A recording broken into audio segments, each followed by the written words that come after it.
come to New York to film Simple Minds, who are over here for a couple of days, playing just around the corner a bit later on. I'd say they're over a couple of days, so I'm not really going to talk about New York, because you're based where? Yeah, we're actually a Scottish band. We're based in Glasgow, but you know the record company's through in Edinburgh. But you know, Zoom, but we actually, you know, are based in Glasgow.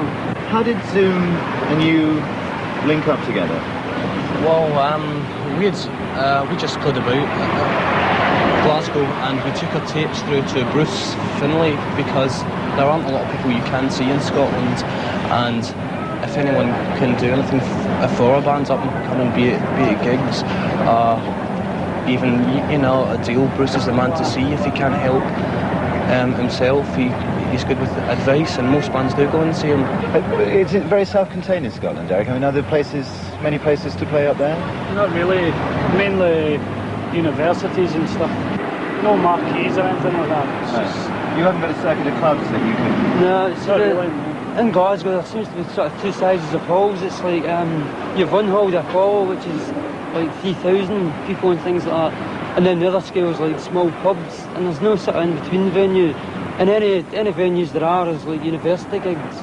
But then there's a restriction on the public, you know, getting through these university gigs, so it's pretty tight. But in Edinburgh, it's quite a good scene for clubs and things like that. Right. It's quite good. It's got a lot of sort of facilities and things for bands. Because we're just on the threshold, really, aren't we, of the release of the second album? Yeah.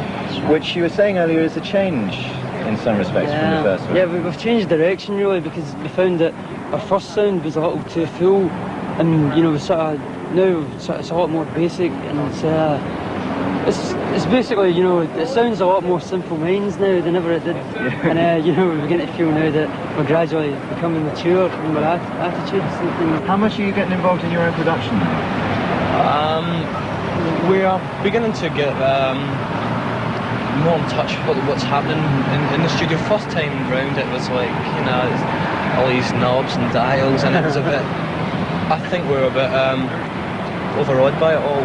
But now we're beginning to get to grips with the sound we want to get over. And the same guy did the second album as who did the first, John Leckie, and he's been very good, understanding. Is there any kind of crossover then between you and Gary Newman? Have you worked together at all recently? Friends, yeah. We find that most bands who have adequate keyboards in it tend to have unity and sympathy for each other. We're obviously, you know, glad of Newman's success, because it's a lot easier for us now to get airplay and things like that. Yeah, we're friends. Yeah. Well, have a good gig tonight. Looking forward to it. Thanks. Yeah. And thanks for talking to us. Okay, thank you.